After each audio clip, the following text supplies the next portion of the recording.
शिवाजी महाराज जर मुसलमानांचे विरोधक असते तर शिवाजी महाराजांचा तोफखान्याचा प्रमुख कोण होता? इब्राहिम खान. खोटं. का खोटं आहे? कारण महाराजांकडे तोफखाना नव्हता. महाराजांकडे डोंगरी किल्ले होते आणि डोंगरी किल्ल्यांवरती तोफखाना घेऊन तोफदळ तयार करणं आणि ते तोफदळ घेऊन किल्ल्यावरती जाणं शक्य होतं का त्यावेळी?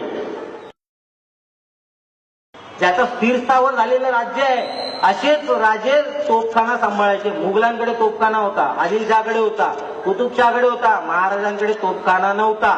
काय 4-2 तोफा असतील काही किल्ल्यांवरती ठेवलेल्या, त्याच्या व्यतिरिक्त तोफदळच जर नव्हतं तर त्याचा प्रमुख इब्राहिम खान कसा असेल? आता हा इब्राहिम खान कोण हे लक्षात घ्या. बाजीरावाबद्दल तुम्ही सगळं ऐकलंय.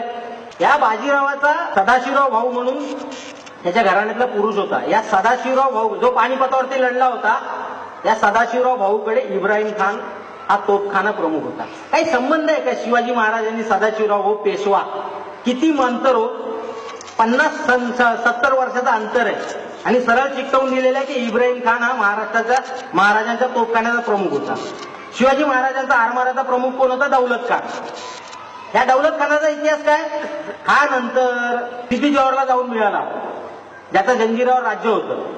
लक्षात घ्या, हा महाराजांनी काढलं, याच्या जागी दर्या सारंगाला नेमलं, त्यावेळी हा सिद्धी जोहरला जाऊन मिळाला. का काढलं असेल? उगाचच काढणार का? पुढची गोष्ट लक्षात घ्या.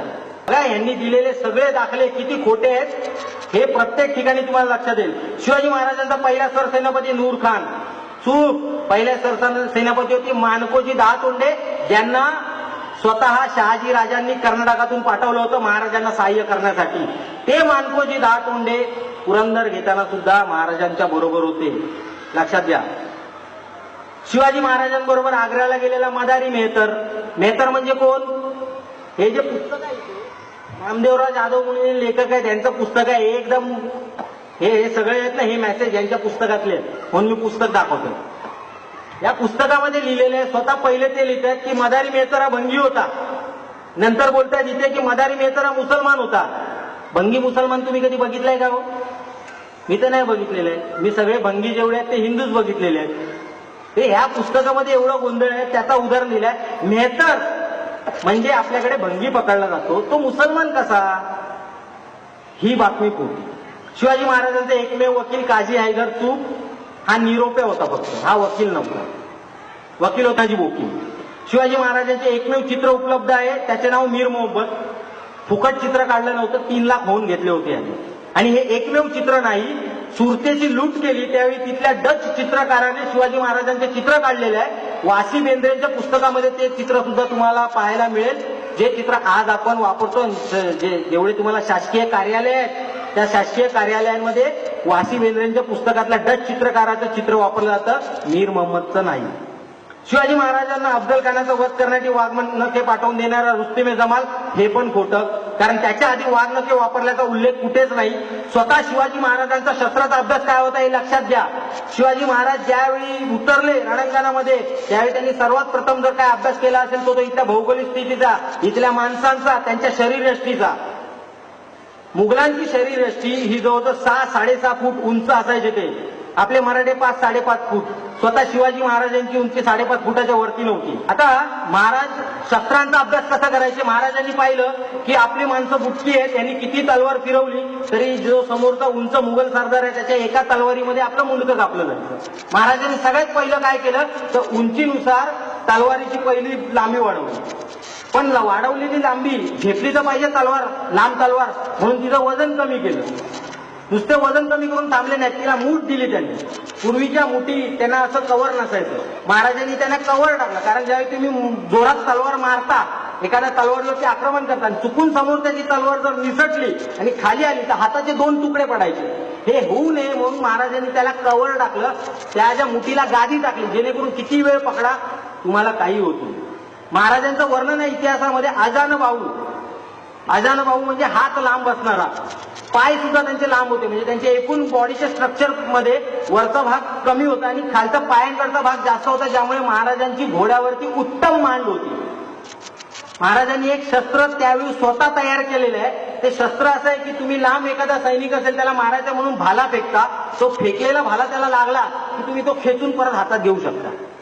मला सांगा, जर महाराज स्वतः ह्या शस्त्रांचा अभ्यास करून नवीन शस्त्र विकसित करत असतील, नवीन युद्धनीती विकसित करत असतील, तर कुठला कोण रुस्तुमे जमाल त्यांना सांगणार की अफजल खानाला मारण्यासाठी हे वागणं घे? मुळात महाराजांनी त्यांच्या योजना कोणालाही सांगितलेल्या नव्हत्या.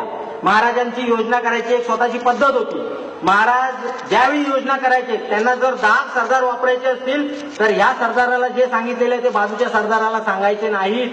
एकत्र बसून महाराज कधीच कोणाला योजना सांगायचे नाहीत. प्रत्येकाला वेगळं घेऊन त्याचं काम सांगायचे. त्याचा फायदा असा व्हायचा की तो सरदार त्याचं काम चोख बजावायचा, दुसऱ्याच्या कामात त्याचा हातपाय गेलेले नसायचे.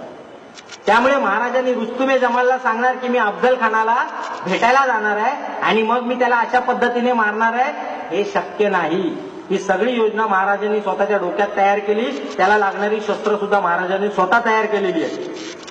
त्याच्यानंतर हे काय बोलतायत, शिवाजी महाराजांचे 31 बॉडीगार्ड होते. मी मागाशी सांगितलं कुठल्याही बकरीमध्ये कोणीही काढून दाखवावे महाराजांचे 31 बॉडीगार्ड होते का? तुम्हाला कुठल्याच बकरीत सापडणार नाहीत. माझ्याकडे या सगळ्या बकरी घरी आहे. रायगड किल्ला राजधानी बांधल्यानंतर त्यांनी जगदीश्वराचं मंदिर बांधलं आणि एक मस्जिद सुद्धा बांधली. बरोबर. आजही तुम्ही रायगडावरती जा, अख्खा रायगड तुम्ही फिरा, 2 दिवस थांबा, 3 दिवस थांबा, डोळ्यामध्ये तेल टाकून रायगड बघा, तुम्हाला जगदीश्वराचं मंदिर सापडेल, पण मस्जिदचं अवशेष सुद्धा सापडत नाही. का नाही सापडत? कारण महाराजांच्या नंतर ही म्हणजे संभाजीराजांच्या नंतर ज्यावेळी येसुबाईंना आणि शाहू राजांना पकडलं गेलं मुघलांकडून, तो किल्ला मुघलांच्या ताब्यात होता. जर तिथे मस्जिद असती तर त्यांनी मंदिर तोडलं असतं, मस्जिद तर तोडली नसती. म्हणजे तिथे मस्जिद असायला हवी होती. त्यानंतर इंग्रजांनी त्या रायगडावरती तोफगोळ्यांचा मारा केला. मारा केल्यानंतर सुद्धा जगदीश्वराचं मंदिर वाचतं, मस्जिद कुठे गेली? लक्षात घ्या काय पद्धतीने इतिहास सांगितला जातो. आणि हे आपल्याला लक्षात येत नाही कारण आपण वाचलेलं नसतं. आता तिथे महाराजांनी अफजल खानाचं छोटीशी कबर बनवली वगैरे, हे सत्य आहे. पण हे का सत्य आहे? कारण आपली संस्कृतीच ती आहे. आपल्याकडे आजही तुम्ही बघा, आपल्याकडे माणूस मेला तो शत्रूचा जरी असला तरी त्याचे अंत्यसंस्कार आपण आपले भाऊबंद म्हणून करतो. आणि यांची संस्कृती काय मी तुम्हाला सांगतो. मागच्या वर्षी हज यात्रा झाली, त्या हज यात्रेमध्ये 250 लोक वारली. चेंगराचेंगरीमध्ये लक्षात आहे का तुमच्या? 250 मुसलमान मारले. पण ते अरबी मुसलमान नव्हते, ते तुर्की मुसलमान नव्हते, ते आशियाई मुसलमान होते. म्हणून त्यांची प्रेत पोकलनने उचलली गेली. पोकलन लावून अशी आपण कचरा काढतो ना, त्या पद्धतीने त्यांची प्रेत उचलली गेली. याचे फोटो मी तुम्हाला दाखवतो, हे कुठेही चेक करून घ्या. म्हणजे ते स्वतःच्या माणसांचे नाही होऊ शकत, ते दुसऱ्यांचे काय होणार? आपली संस्कृती नाही ती. म्हणून महाराजांनी त्याची एक कबर बनवून टाकली होती. आज काय होतं त्या कबरीवरती? आज त्या कबरीवरती जो आहे ना कोण, तिथे आपल्याकडे जसा पुजारी असतो तसा त्यांच्याकडे कोणतरी असतो, त्याच्या अंगामध्ये येतं आणि तो अंगात येऊन काय बोलतो, दगा किया शिवाजीने मुझसे दगा किया. हे सहन करायचं का आम्ही? हे तुझी कबर बांधली इथपर्यंत ठीक आहे, त्याच्या दिव्याबत्तीची सोय केली इथपर्यंत पण ठीक आहे, पण तिथे मजारवरती जो बसतो त्याच्या अंगात येतं आणि तो बोलतो शिवाजीने मुझसे दगा केला. अरे पटेल काय कोणला तरी असले थेरा ऐकायची का आपण? आणि त्याच्यासाठी त्या कबरीला विरोध आहे, बाकी काही विरोध नाहीये त्याला. त्या कबरीचा बघा राजवाडा झालेला आहे आता. तर अशा पद्धतीचे मेसेज हे व्हॉट्सअपवर फिरतात.